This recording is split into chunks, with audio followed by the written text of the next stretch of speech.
Often we've had to share stories of gun violence gripping communities across Hampton Roads, but we don't always learn the victims' stories or even get to put a face to a name.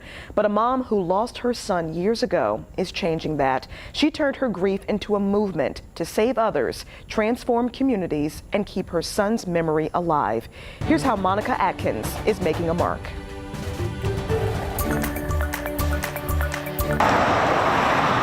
We clean up Effingham Street 3 times a year or more if we have to. Steps away from where this sign stands in Portsmouth, Antonio Atkins was shot. December the 5th, 2014. My son was 25 years of age, and he was on his way driving down Effingham Street, taking his girlfriend home, and somebody brutally pulled up on the car and shot the car.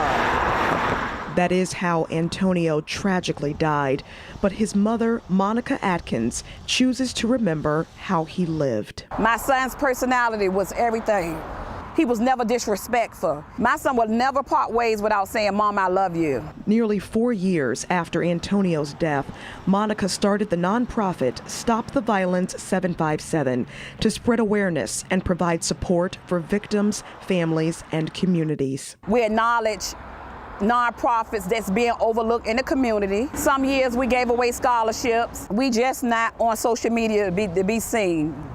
We're actually in the communities. 2022 saw a record number of homicides in Hampton Roads. Monica says this is a crisis and action must be taken now. Get involved. Get your children involved. Check your children when they're wrong. Be the parent and not their friends. The nonprofit is constantly working to eradicate gun violence.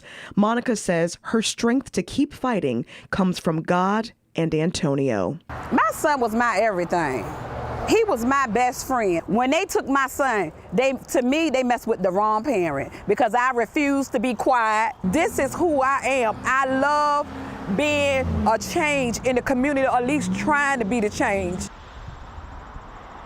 If you would like to volunteer with Stop the Violence 757 or learn more about how you can help, we'll have links to the nonprofit's website and social media pages in this story on 13newsnow.com.